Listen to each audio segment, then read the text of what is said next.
तो पहली बात, हम भोजन में सब्जी, सलाद, दूध आदि का प्रचुर प्रयोग करें, अन्न का प्रयोग कम करें। तला हुआ भोजन प्राकृतिक चिकित्सा की दृष्टि से अच्छा नहीं है। तीखे मिर्च मसाले रजोगुणी भोजन है, वो अच्छे नहीं है। कभी खा लिया तो ठीक है, सप्ताह में 15 दिन में। तला हुआ भोजन ठीक नहीं है, कभी खा लिया तो चलेगा। उसके बाद एक समय तला हुआ भोजन खा लिया, कहीं गए तो शाम को उपवास कर लीजिए, शाम को बिल्कुल मत खाइए, नींबू पानी लीजिए, तो आपका शरीर संतुलन बिठा लेगा, जो तला हुआ गरिष्ठ भोजन खाए वो पच जाएगा।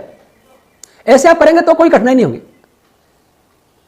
और बाजार का भोजन, मिठाइयां, चीनी, ये विष है, सफेद विष मानते हैं चीनी को।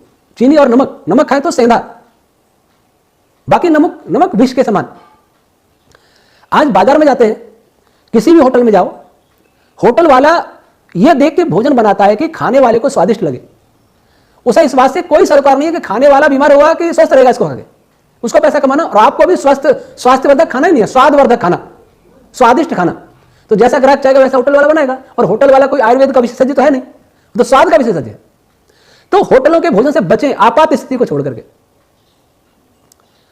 आप जरा सोचिएगा, बाजार में जा रहे हैं, एक मिठाई की दुकान दिखी, आपको भूख लगी है, और एक चने की लारी दिखी, चना बेच रहा है, मूंगफली बेच रहा है, तो आप क्या खाएंगे? मिठाई खाएंगे, चना नहीं खाएंगे, कि चना गरीबों का भोजन कहलाएगा, मूंगफली भुनी हुई गरीबों का भोजन कहलाएगा।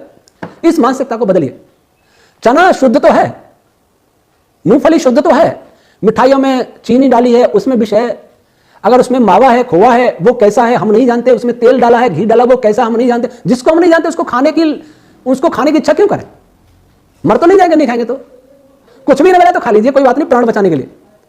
लेकिन हम प्राण बचाने के लिए नहीं खाते, हम स्वाद बनाने के लिए खाते हैं। तो ये हितकारी नहीं है। हम हितकारी भोजन ही करें, क्योंकि भोजन स्वास्थ्य का प्रमुख स्तंभ है।